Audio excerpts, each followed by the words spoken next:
Hello hi ಎಲ್ಲರಿಗೂ ನಮಸ್ಕಾರ. ಪುನಾಸ್ ಕಿಚನ್ಗೆ ತಮ್ಮೆಲ್ಲರಿಗೂ ಆತ್ಮೀಯವಾದ ಸ್ವಾಗತ. ಇವತ್ತಿನ ಸಂಚಿಕೆಯಲ್ಲಿ ಕಾಜಾ ಮಾಡ್ತಿದ್ದೀನಿ. ಇದೊಂದು ಸಿಹಿ ಪದಾರ್ಥ, ತುಂಬಾ ಜ್ಯೂಸಿ ಮತ್ತು ಟೇಸ್ಟಿಯಾಗಿರುತ್ತೆ. ಬನ್ನಿ ಇದನ್ನು ಹೇಗೆ ಮಾಡೋದು ಅಂತ ನೋಡ್ಕೊಂಡು ಬರೋಣ. ಸಾಮಾನ್ಯವಾಗಿ ಇದಕ್ಕೆ ಮೈದಾ ಹಿಟ್ಟನ್ನು ಬಳಸ್ತಾರೆ. ನಾನಿಲ್ಲಿ ಗೋಧಿ ಹಿಟ್ಟನ್ನು ಬಳಸಿಬಿಟ್ಟು ಇದನ್ನು ಮಾಡ್ತಿದ್ದೀನಿ. ಮೊದಲಿಗೆ ನಾನು ಒಂದು ಬೌಲಷ್ಟು ಗೋಧಿ ಹಿಟ್ಟು, ಅದಕ್ಕೆ ಒಂದು ಸ್ವಲ್ಪ ಉಪ್ಪು ಹಾಕಿದ್ದೀನಿ, ಹಾಗೆ ತುಪ್ಪನ ಹಾಕಿಬಿಟ್ಟು ಮಿಕ್ಸ್ ಮಾಡ್ತಿದ್ದೀನಿ.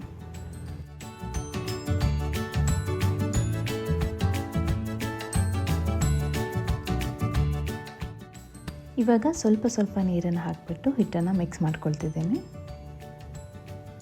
ಒಟ್ಟಿಗೆ ಜಾಸ್ತಿ ನೀರನ್ನು ಹಾಕ್ಕೊಳ್ಳೋಕೆ ಹೋಗಬೇಡಿ. ನೋಡಿಬಿಟ್ಟು ಸ್ವಲ್ಪ ನೀರನ್ನು ಹಾಕ್ಕೊಂಡು ಹಿಟ್ಟನ್ನು ಹದವಾಗಿ ನಾದ್ಕೊಳ್ಳಿ. ಚಪಾತಿ ಹಿಟ್ಟಿಗಿಂತ ಒಂದು ಸ್ವಲ್ಪ ಗಟ್ಟಿಯಾಗಿದ್ದರೂ ಚೆನ್ನಾಗಿ ಬರುತ್ತೆ, ಹಾಗಾಗಿ ನೋಡಿಬಿಟ್ಟು ಹಿಟ್ಟನ್ನು ನಾದ್ಕೊಳ್ಳಿ. ನೋಡಿ, ಹಿಟ್ಟನ್ನು ನಾನಿಲ್ಲಿ ಚೆನ್ನಾಗಿ ಮಿಕ್ಸ್ ಮಾಡಿದ್ದೀನಿ. ಇದೆಲ್ಲ ಆದಮೇಲೆ ಇದನ್ನು ಕ್ಲೋಸ್ ಮಾಡಿಬಿಟ್ಟು ಒಂದು 20 ನಿಮಿಷ ನಾನು ಇದನ್ನು ಹಾಗೆ ನೆನೆಯೋಕ್ಕೆ ಅಂತ ಬಿಡ್ತಿದ್ದೀನಿ. ಇವಾಗ ನಾನು ಪಾಕನ ರೆಡಿ ಮಾಡ್ತಿದ್ದೀನಿ.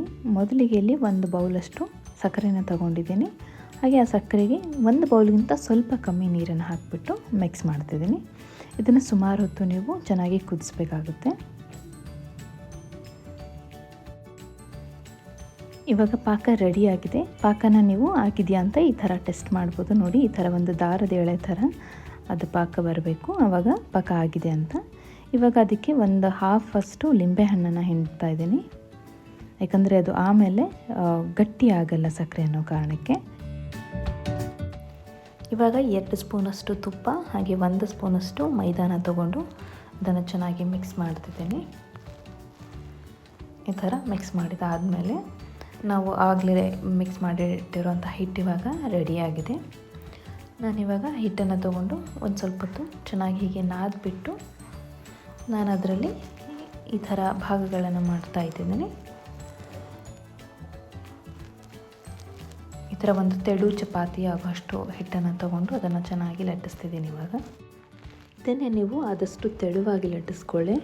ಅದೆಷ್ಟು ತೆಳುವಾಗಿರುತ್ತೋ ಅಷ್ಟು ಚೆನ್ನಾಗಿ ಬರುತ್ತೆ. ಹಾಗಾಗಿ ವಿಡಿಯೋಲಿ ತೋರಿಸ್ತಿದ್ದೀನಲ್ಲ, ಆ ಥರ ಎಷ್ಟಾಗುತ್ತೋ ಅಷ್ಟು ತೆಳುವಾಗಿ ಅದನ್ನು ಲಟ್ಟಿಸ್ಕೊಳ್ಳಿ.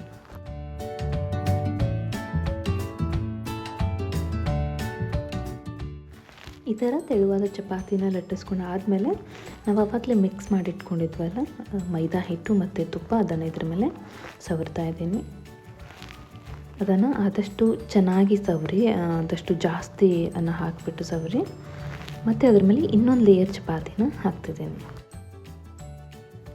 ಇದಾದಮೇಲೆ ಮತ್ತೆ ಅದಕ್ಕೆ ಇನ್ನೊಂದು ಲೇಯರ್ ತುಪ್ಪನ ಸವರ್ಬಿಟ್ಟು ಮತ್ತೆ ಅದ್ರ ಮೇಲೆ ಇನ್ನೊಂದು ಚಪಾತಿನ ಇಡ್ತಿದ್ದೀನಿ.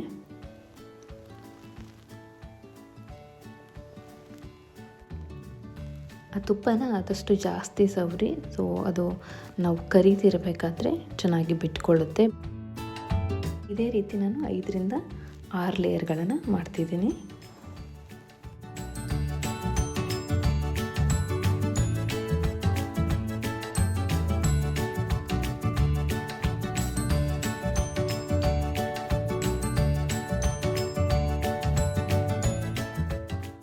ಹೀಗೆ ಹಾಕಿದ್ದಾದಮೇಲೆ ನಾನು ಈ ಥರ ಅದನ್ನು ರೋಲ್ ಮಾಡ್ತಿದ್ದೀನಿ.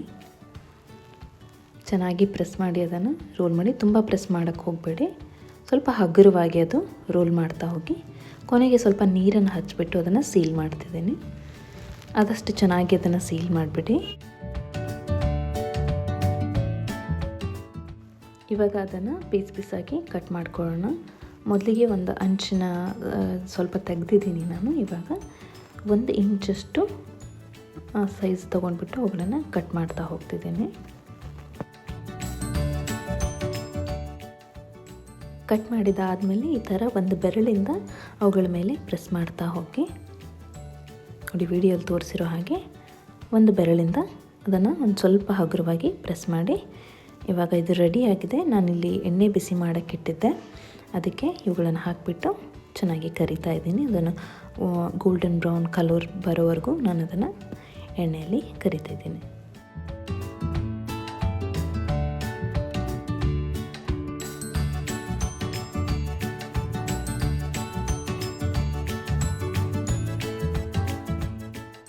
ನೋಡಿ, ಈ ಥರ ಒಳ್ಳೆ ಕಲರ್ ಬಂದಿದೆ, ಚೆನ್ನಾಗಿ ಅದು ಕರೆದಿದೆ. ಇವಾಗ ಇದನ್ನು ತೆಗಿತಾ ಇದ್ದೀನಿ.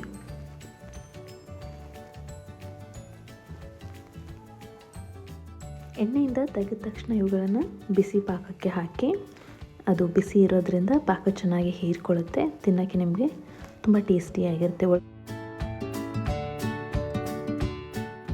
ಇವಾಗ ನಾನು ಇದಕ್ಕೆ ಒಂದು ಸ್ವಲ್ಪ ಏಲಕ್ಕಿ ಪುಡಿನ ಹಾಕ್ತಿದ್ದೀನಿ.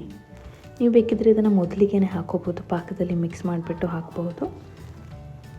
ಇದೆಲ್ಲ ಹಾಕಿದಾದಮೇಲೆ ಒಂದು ಅರ್ಧ ಗಂಟೆ ಇದನ್ನು ಪಾಕ ಹೀರ್ಕೊಳ್ಳೋಕ್ಕೆ ಅಂತ ಹಾಗೆ ಬಿಡಿ. ನೋಡಿ, ನಮ್ಮ ಕಾಜಾ ಇವಾಗ ರೆಡಿಯಾಗಿದೆ. ಇದಕ್ಕೆ ನಾನು ಮೇಲ್ಗಡೆ ಸ್ವಲ್ಪ ಡ್ರೈ ಫ್ರೂಟ್ಸ್ ಹಾಕ್ತಿದ್ದೇನೆ. ನಿಮಗೆ ಯಾವುದು ಇಷ್ಟನೋ ಆ ಡ್ರೈ ಫ್ರೂಟ್ಸನ್ನು ಹಾಕೋಬೋದು. ನಾನಿಲ್ಲಿ ಪಿಸ್ತಾ ಹಾಕಿದ್ದೇನೆ. ನೋಡೋಕ್ಕೂ ತುಂಬಾ ಚೆನ್ನಾಗಿರುತ್ತೆ. ನೋಡಿದ್ರಲ್ಲ, ನಮ್ಮ ಈಸಿಯಾಗಿರುವಂಥ ಕಾಜಾ ರೆಡಿಯಾಗಿದೆ. ಈ ರೆಸಿಪಿ ನಿಮಗೆ ಇಷ್ಟ ಆಗಿದೆ ಅಂತ ಅಂದ್ಕೊಂಡಿದ್ದೀನಿ.